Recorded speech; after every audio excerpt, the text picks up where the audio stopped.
Hey everyone, welcome to episode number 5. Very excited that we made it this far. My guest today is Ramli John. Ramli is a managing director at Product-Led.com. It is a community training and amazing resource for people who are trying to learn how to do product-led growth at in-house companies. Ramli is also a best-selling author of a book called Product-Led Onboarding, which hyper focuses on how companies take you from initially purchasing a piece of software to then getting active, being successful using the platform, and doing all this while using products instead of people in sort of outdated old school processes. Think of all the amazing companies out there like Slack, Canva, HubSpot, etc. They all build amazing experiences that are all built with a product motion. I'm really excited to talk to Ramli today. He gets into product-led onboarding and why he wrote his book and some of the tips that he's learned from doing product-led onboarding and being an expert in this particular area of growth. If y'all could go ahead and share, like, subscribe, it would do a lot for helping this show. If you were really excited about the music on the intro, which a lot of folks have asked about, there's actually a link to the artist. If you could support him, that would be amazing. Without further ado, here we are with episode number 5 with Ramli John. Let's go.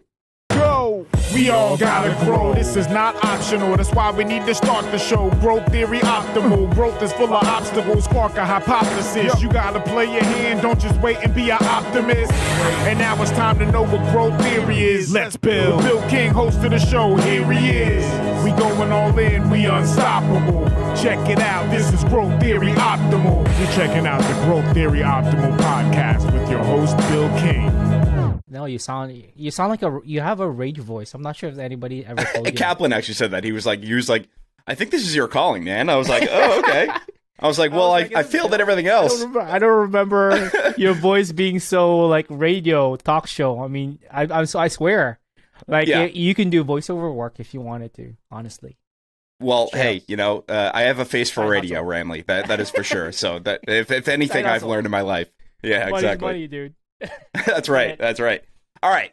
I am here with the legend, Ramli John, who is the partner at Product-Led. Also, we got connected because I was on your podcast, Growth Marketing Today. Then you and Joanna came to visit Boston. We got to hang out and like walk around. And I'm like, wow, not only is Ramli an amazing guy, like he's like a very thoughtful, awesome person. And since we met, I've been like really excited to talk to you, first of all, and hear like what's going on with you.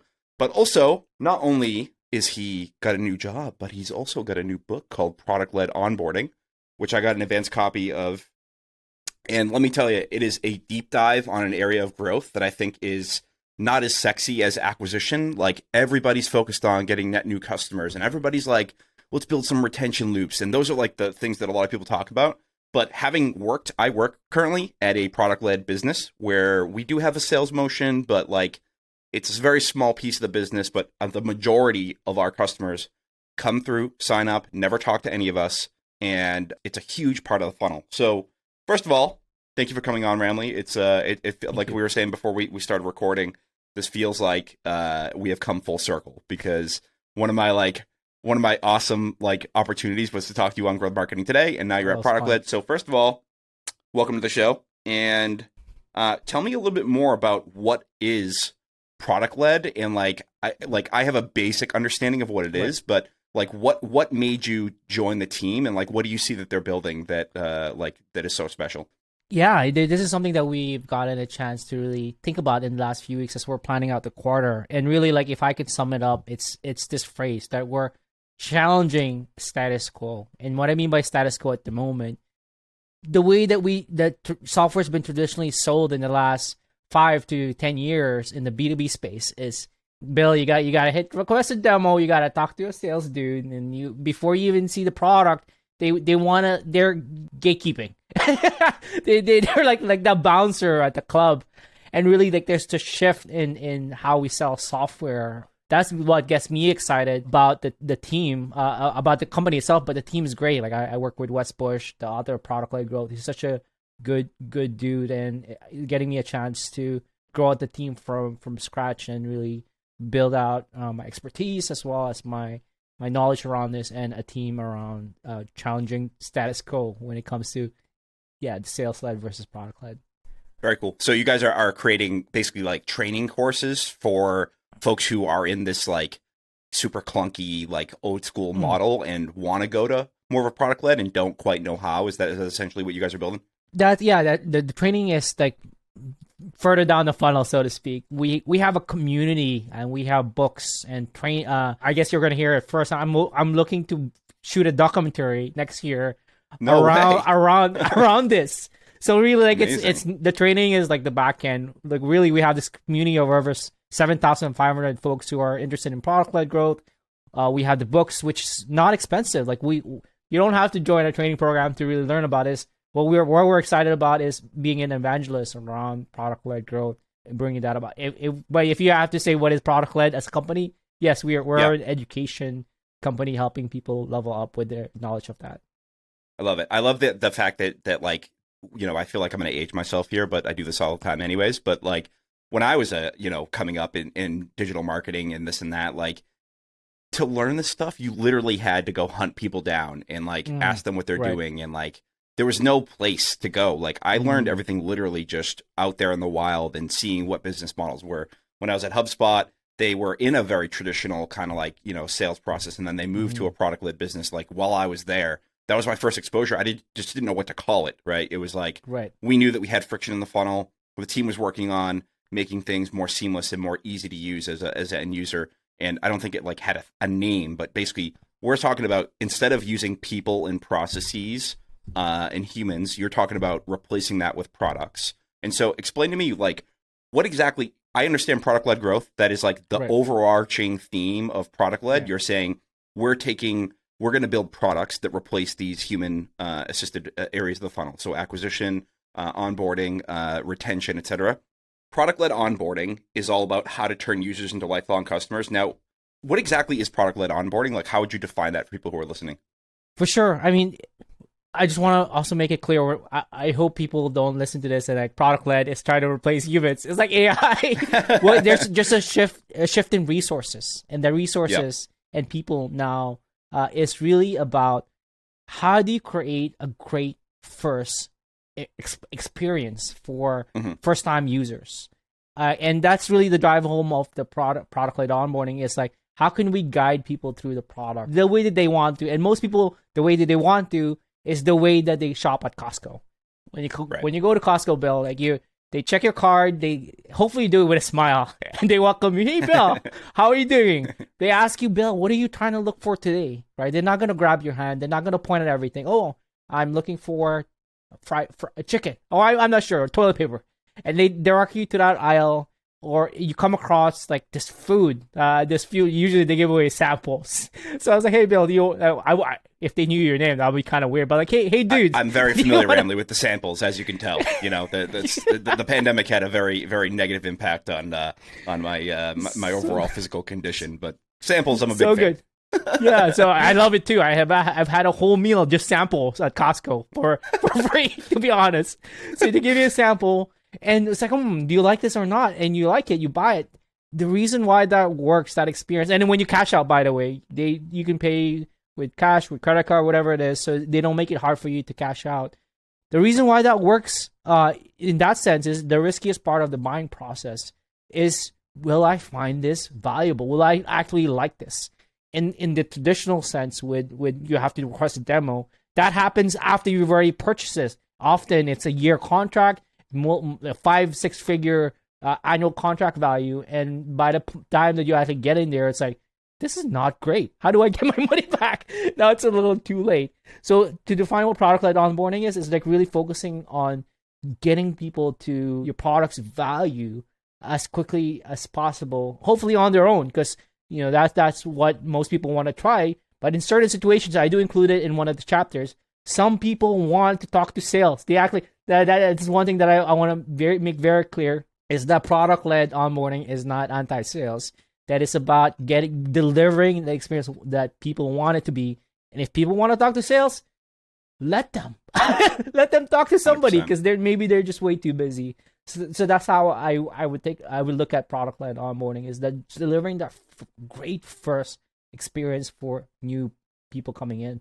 Over at Phrase, we've actually run quite a bit of tests. We've been looking at the funnel, and we offer both of those tracks, because we've also realized that, like you said, some folks prefer to talk to somebody, and not everybody's an expert in this tech that we're using. So sometimes it does help. Like we've run some experiments where we've noticed that if we offer both a sales and a product-led motion, the initial conversion from somebody who visits the site and becomes an active user is higher, but sometimes the monetization of that user isn't as high.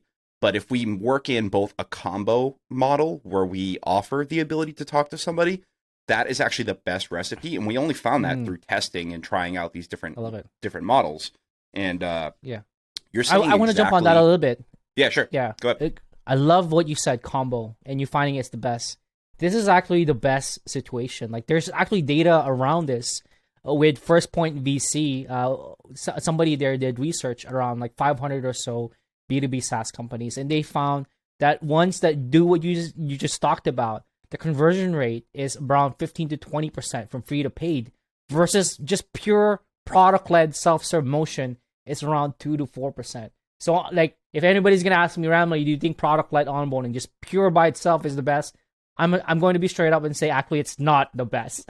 In a B2B SaaS world, the best is what you said, and you call it a combo. And the combo is usually what's best in the boxing world, and it's also the best here in the selling onboarding world, I guess, so to speak.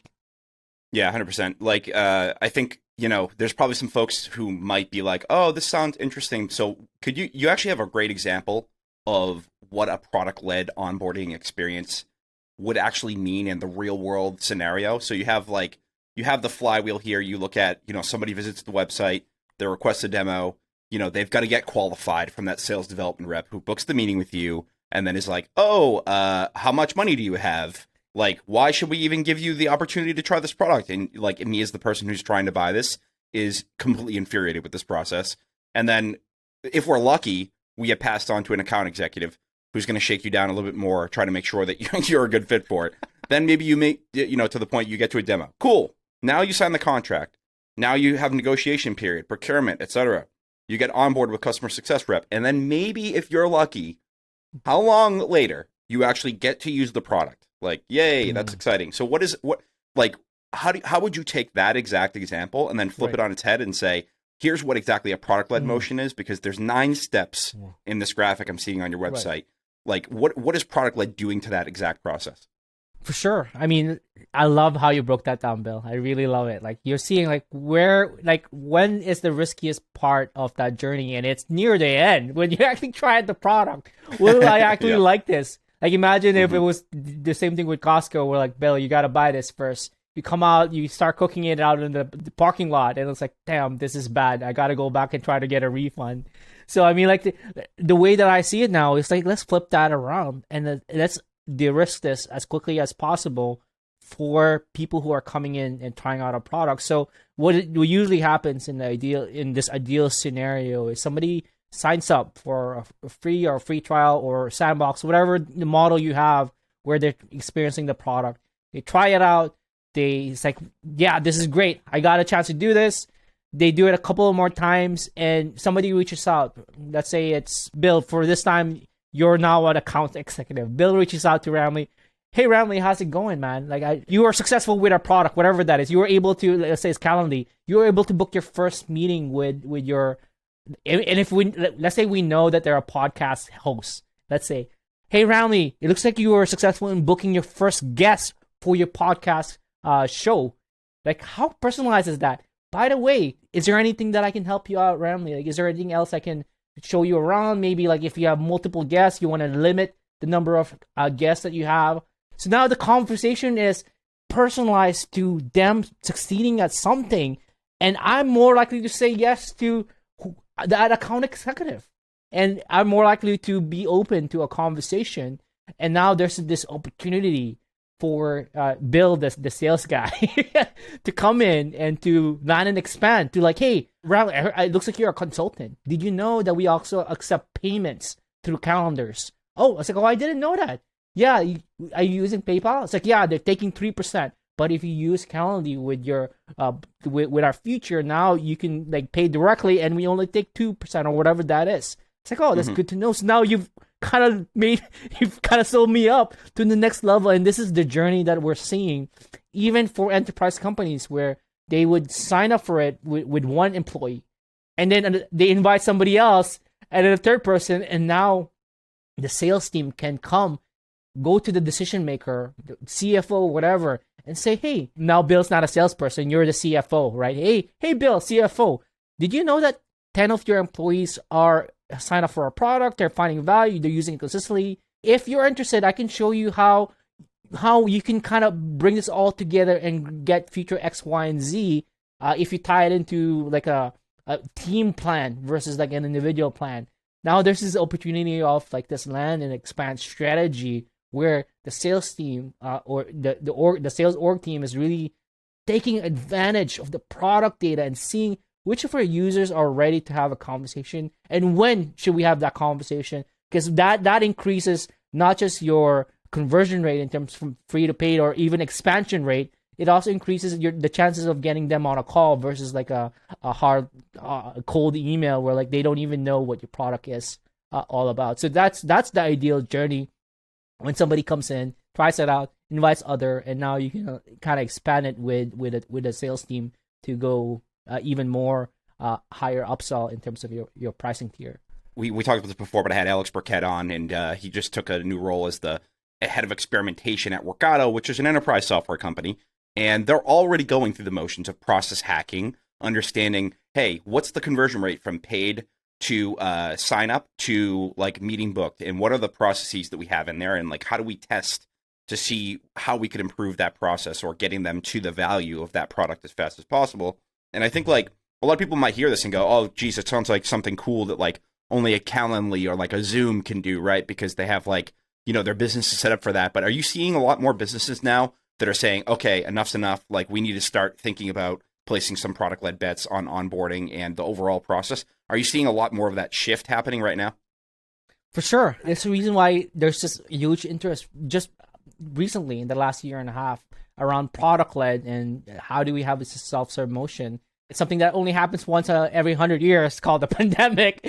And that really like shocked people, organizations where they're in the sales-led motion and realizing that having a huge sales organization is really expensive. Customer acquisition cost is high, and people signing up for a year contract, not knowing uncertainty of how long will this pandemic last, right? There's uncertainty around it. The realization people are crunching their budget around this, and really that's one of the big reasons why, hey, with this experience, you're de-risking the situation for the buyer, but at the same time, we're finding even OpenView, who they're the ones who coined the term product-led growth, are finding that retention rates are actually higher through a self-serve motion because you've de-risked that situation. Like, I mean, in the sales side, you can sign them up for a year contract, but after that year, if they actually didn't use a product, the chances of them renewing for another year is very, very unlikely. So, I mean, this is really driving home the point. The customer lifetime value is higher when you see it through this motion. They're actually using the product, and as well as, like I said, the retention rates are quite higher in terms of when people actually connect to the value sooner than it is than later. That was actually so perfect segue. Like I was around for the inbound motion, and there was a lot of like enthusiasm around like product led and, you know, inbound and like these motions because they're exciting and they're new. But like there's business breadcrumbs here that led people to these experiments that are all about this product led motion. So you talked about retention, you talked about like average lifetime value. If you're a non-growth person and you're listening to this and you're going, explain to me from a business standpoint how I would go about framing the product-led problem, and like what are you looking for? So are you looking for like specific parts of the funnel where you're saying, hey, I can test that if people go and do this by themselves? What are the things you're looking, because you've been in the space for a long time, you see a lot of different businesses. What are like the things you look for in a business model that product-led would be a good fit for them? For sure. I mean, there's three things that I would look at. I mean, the first is take a look at your market. What are people in your competitive space doing? Are you seeing smaller or companies like eating at your, chewing up the small medium business, small and medium companies and really going at it? I mean, you were there, Bill, like with HubSpot, like they were traditionally pursuing enterprise. And they're like, 1 second, there's this small and medium-sized businesses that want to try this out first. We're missing a huge market here. Is there an opportunity for us? And that's exactly one thing to look at. I'm sure they started seeing other CRMs that are specialized, like offering this. It's like, if we don't figure this out, we're going to get our lunch eaten with this. So, I mean, that's the first thing that I would look at would be the market. The second thing that I would look at would be around the customers. Is the customers changing the way they're buying? And particularly, is there a disconnect between the end user, the people who are going to use the product, versus the buyer, the one that is holding the credit card or the invoice? And if that's the case, then there's an opportunity there to get the end users to try it out first and get this bottom-up approach versus like a top-down approach where, you know, if your boss tells you, hey, Bill, you got to use this tool. I bought it. I paid $100,000 for it for this year. And if you don't use it, like, and you're like, this tool is crap. Yeah. Like there's very low chance that you're going to actually follow through unless they force you to do it. Unless the other way around where now the end users, you're loving this tool and you're like, hey, I can really see value in this, and you sell it up to your manager and you get help from the team there, then it really does help. I mean, I wouldn't say this is perfect for everybody because there are certain situations where your buyer is your end user and they want to talk to sales. Think about how people buy airplanes. Like people buy, like, you know, when you're super rich, you want to buy an airplane. You're not going to do a product-led motion. It's like, oh, you should try this airplane before you buy this airplane. Like, the hell no. You're actually I hope to have that problem someday, Ramli. Worry about airplane buying onboarding. That would be nice. Yeah, right? So there's no situation where I can't imagine a very specialized, expensive product like an airplane where it's try before you buy it. So the market, customer, and the very last thing I would look at is, I'm already talking about with the airplane, is your product. Is there a way for you to reduce the time it takes for people to experience the value, or the time to value metric? And if it's a long time to value for that particular product, can you find a feature or find a specialized product that can reduce that time to value? Another example, and once again, I use HubSpot all the time, is with HubSpot Sidekick. They figured that out first with that before they rolled it out across the different product lines, because probably HubSpot Sidekick's time to value is a lot quicker than the other ones. They wanted to de-risk that situation first. So that's what they did. So that's what I would look at, would be, hey, are you seeing competitors eating at your foot, targeting small, medium businesses? That's the first one, your market. Second is your customers, like, want to try it out before they buy it. Is the buyer and the end user different? And maybe something to consider about. And the very last thing is your product. Do you see that the time to value is short, or is it long? There's two things you touched on that I think are really interesting. Number one is there are just quantitative aspects of your funnel and your business model that you can start testing and say, hey, what if we change this entire process? What is the potential for my business? If I said, instead of, for 6 months, I'm going to run a test where half my audience goes through a completely touchless funnel and half my audience goes through a sales funnel. We're going to measure the cost, the payback, all the unit economic measurements that you would if you were running a proper business. How quick to pay back, what's the overall retention rate, what's the, just the general economic things you would look through in the funnel. And then there's also the qualitative things you mentioned, which is the fact that some people just literally don't want to ever talk to a person. I am one of those people. I don't want to talk to a salesperson. I know. I started my career selling billboards door to door in Boston, getting thrown out of places trying to ask for money for billboards, and it was rough. It's absolutely rough, and I don't think most people want to go through a sales process unless they have to. I see a lot of folks focusing on customer success instead of much more of a sales process. They go, here's the product. Let's see how you use it, what things you like about it. If you don't, cool, no problem. We'll move on to people who actually do enjoy the product. And then they're saying, okay, instead of you being forced to buy up front and then experience the value, we're saying, okay, you've already used it. Here's this person who's going to help you get even more value. Oh, by the way, we've also got these other products you haven't used yet, and they also are upgrades, or they cost more, etc. And the other thing too, so you something I'm very close to is the acquisition cost. In over the past few years, the cost to acquire a customer has gone through the absolute roof, and we've seen a consolidation. A enormous behemoth in the room for a lot of businesses now is that there's a attention consolidation. So two people or two organizations control, I would say, 80% of the attention in the world, Google and Facebook. And so you have a monopoly of all these different platforms. And, I could go down a rabbit hole here on this, but TLDR, as costs have increased over time, it puts a lot of pressure on businesses, right? Because you have to make sure if you're a sales-led motion and the cost to acquire a customer continues to go up, you better convert every single person you've got in your pipeline. Otherwise, 100%. you're in big trouble, right? So Yeah. what product-led onboarding basically is trying to basically solve for is, number one, improve the onboarding experience so people can achieve the value quicker. And number two, the downstream impacts of that are that they also stick around longer, your retention increases, and your ability to upgrade and monetize those users is a lot easier because you have a lot more data on how they're using the product, what good fits they are, et cetera, because they're in your platform now. And we talk a lot about like the war of the platforms here. Like, you want to make sure you have an amazing transfer from those big platforms to your product, because if you don't, going to get another customer that looks just like you and I, pretty expensive, right? It is, yes. I mean, it's just a good economic sense that if you're spending, like, to your point, like, you're spending dollars on trying to acquire them, and now you got this companies that is, now they can set the price, right? Like, if you're not, like, every user that comes into your product is so much more valuable, and you really want to make use of their time as well as your time. Like, you want to make sure that you're connecting them to the value as quickly as quickly as possible, or else you're just throwing. And the analogy that I thought about that they use is, it's like throwing a big party.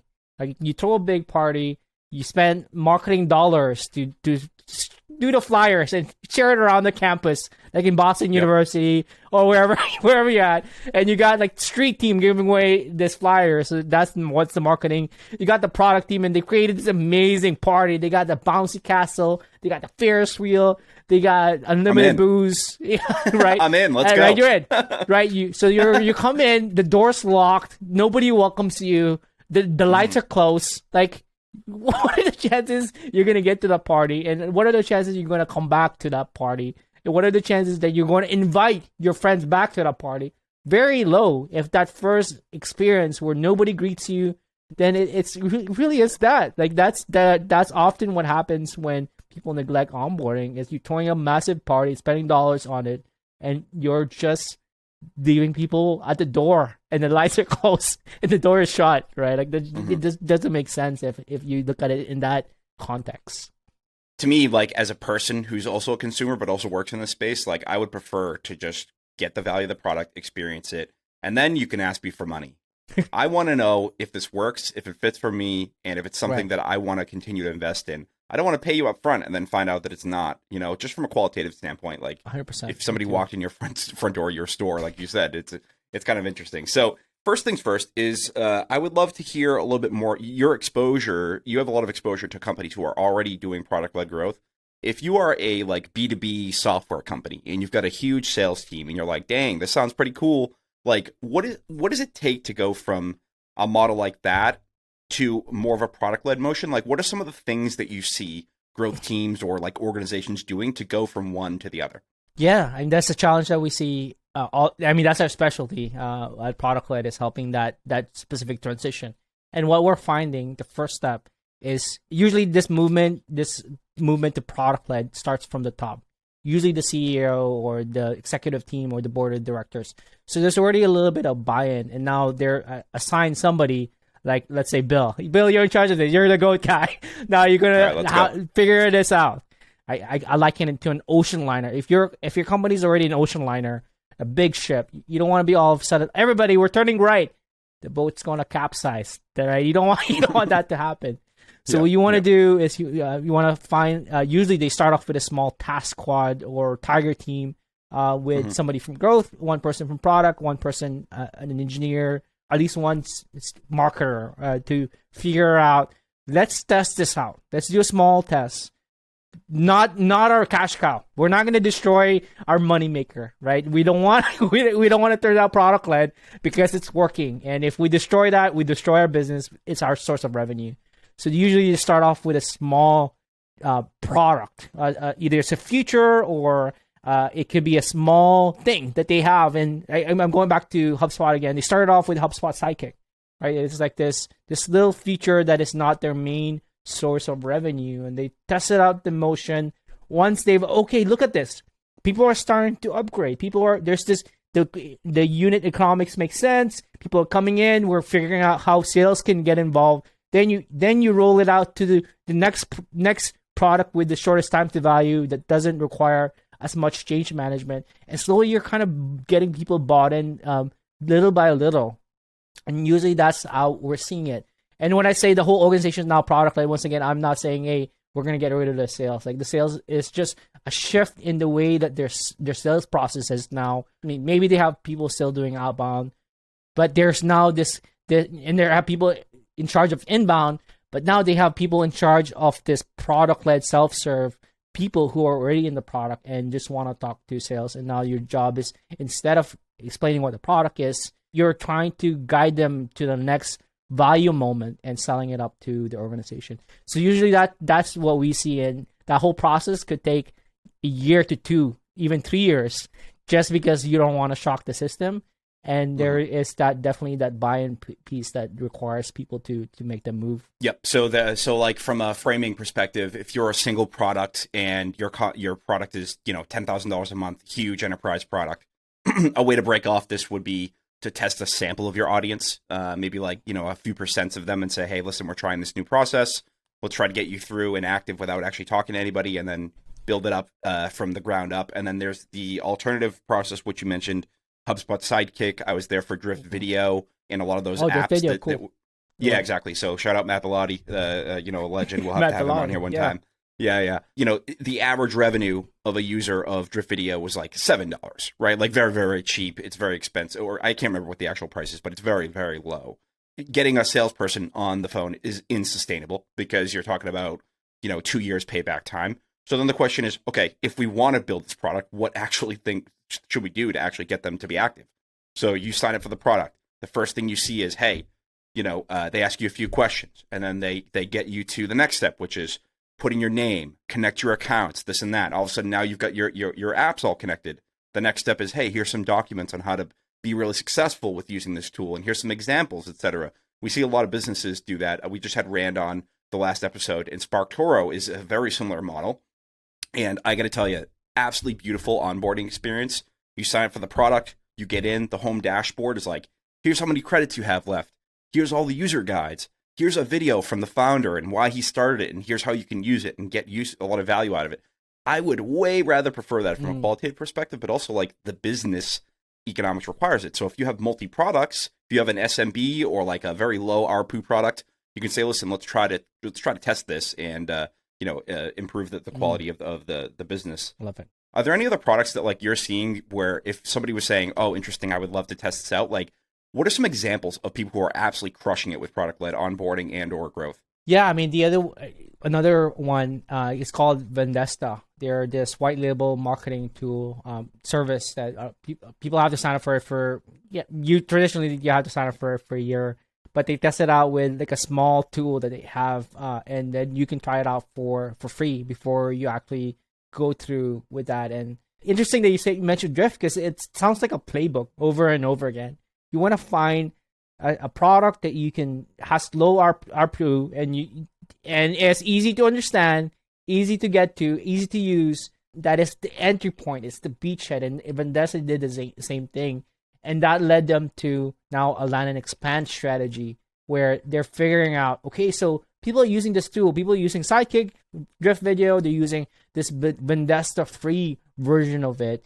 Now the question is, how do we figure out who among these people are now ready to plug into the main meat? Like, it's that, I would call that the appetizer, right? That's the amuse bouche, so to speak. Now, how do we get them to the main course of the product? Figuring out that motion of when is the right time for sales to talk to those people? Because you're right, if they just remain Drift at that level, the payback period could be 2 years. But if we get them to a more expensive tier, then the payback period could be a lot higher. Yeah, I was checking out the Product-Led website earlier, and it looks like you guys have this awesome training course. So if you're interested in learning about how to go about these processes from actual experts, I see our mutual friend here, Andrew Kaplan, who was had to grow the PostScript and Wistia, and you've got like some amazing companies on here. So Hotjar, Intercom, like PostScript, Pendo. Shout out to all the folks that I know there. Buffer, Soapbox, Vidyard.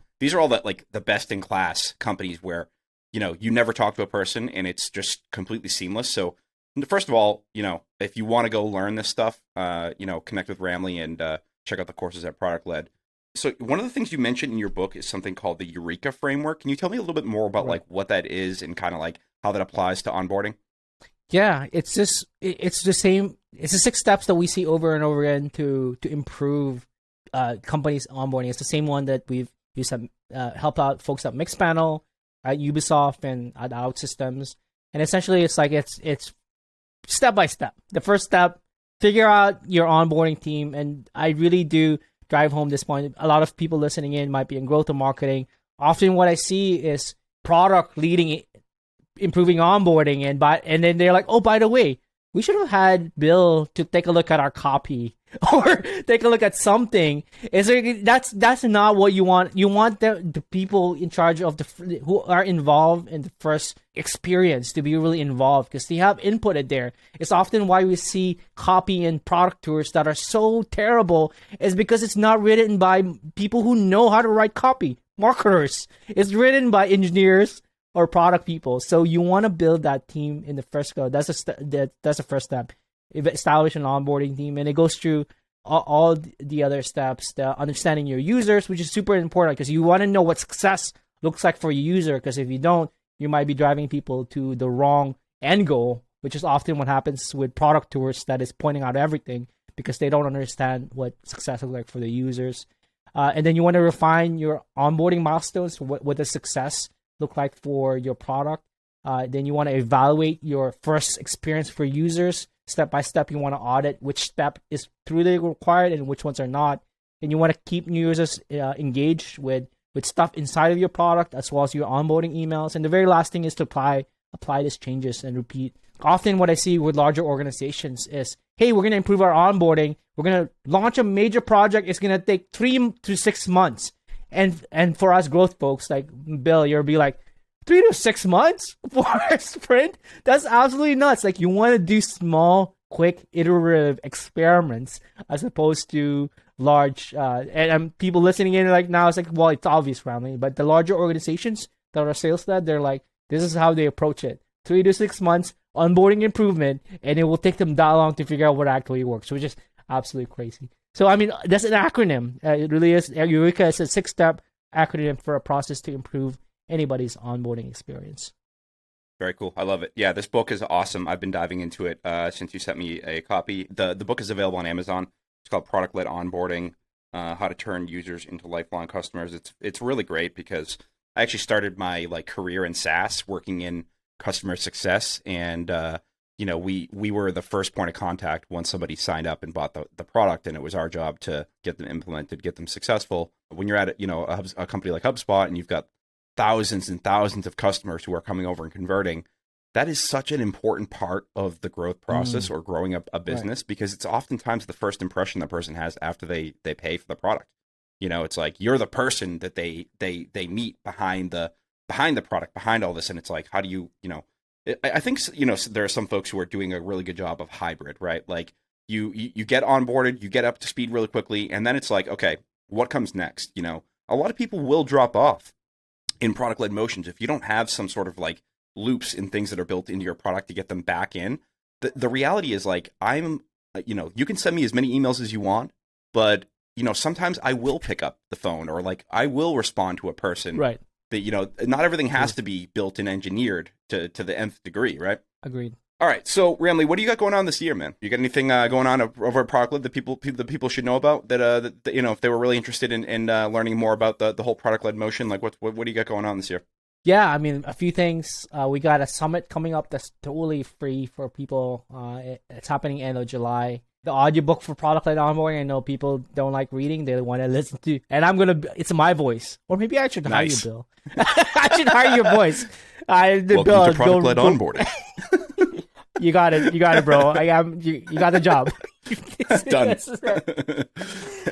Yeah, we have a 6-week cohort-based program that I'm planning for in August, and this is for organization that is making the transition from sales led to product led that do want more like a guidance than trying to do a try and fail kind of motion. Who's a good fit for that training? Like who would be a perfect fit if somebody's listening right now and they're in marketing or like and they're not sure if this is right for them? Like who's a home run fit for that course?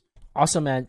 It's people. Well, we call them the product led growth trailblazers, meaning that they already have a mandate from executive to, we need to be product led this year or next year or a year from now, and you've been assigned to take charge of this. So you're part of the team that is introducing product led. You're part of the product led growth task force, and you want to know now exactly what to do.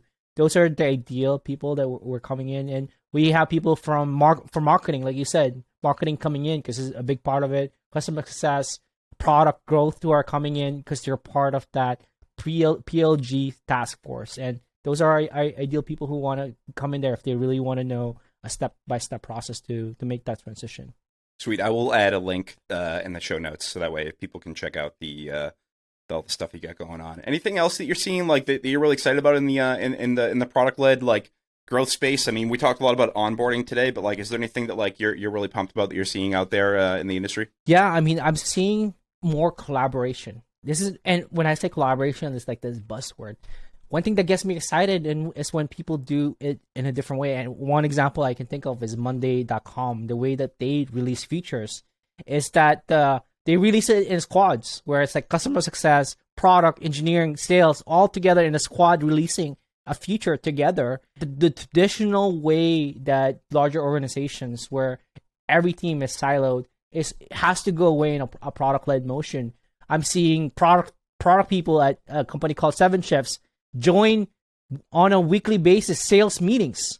So product teams are joining sales meetings and salespeople are joining product meetings. That's so super cool. So exactly what I'm seeing more is more of an interdepartmental and intentional approach to destroying silos is what I'm seeing for a lot of companies, really as they go product-led, because silos is a destroyer of product-led. When sales doesn't talk to product, who doesn't talk to customer success, who doesn't talk to growth, then that's when a red flag comes up, especially for growth, right? Growth folks really need to be cross-functional. When there's no silos, then it's a lot easier as a growth person to really like get things going, because now you don't have to deal with too much bureaucracy with that. So I mean, that's what gets me excited, and what I'm seeing more in companies doing.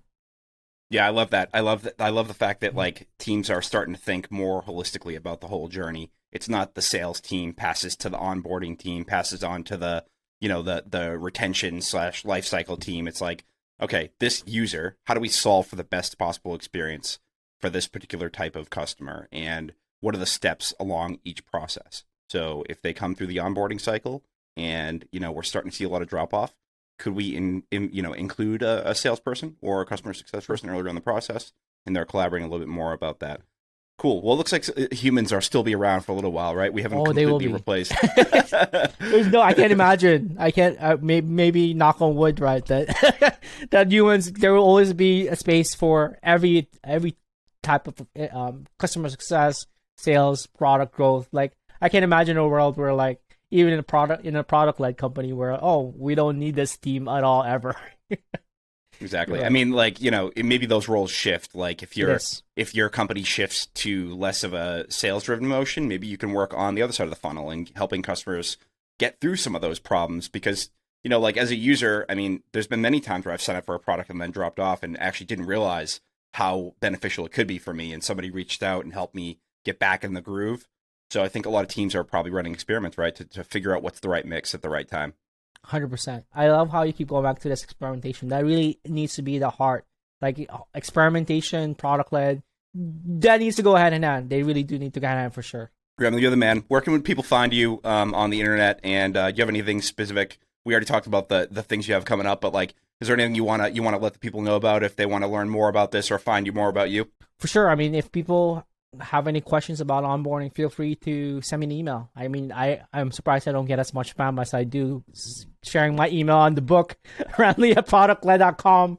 I'm also on Twitter. My DMs are open at Ramli John, LinkedIn as well. As well as if you want to know more about onboarding, you can check out the first chapter for free at onboardingbook.com. and they can just, if they like the first chapter, they can go to Amazon and purchase inexpensive Kindle or like paperback or whatever you prefer, or audiobook very soon. I love the fact that you have literally done product-led for your own book. Here's the first chapter. You're the first one to say that. The value. Yep. You're the first one to say that. Yeah. That's a book, okay? If you can do product-led on a book, you can do it anywhere. Awesome. Thanks, Ramli. I really appreciate you coming on. And everybody, I will drop all the links in the show notes. Peace. Awesome, Bill. Thank you.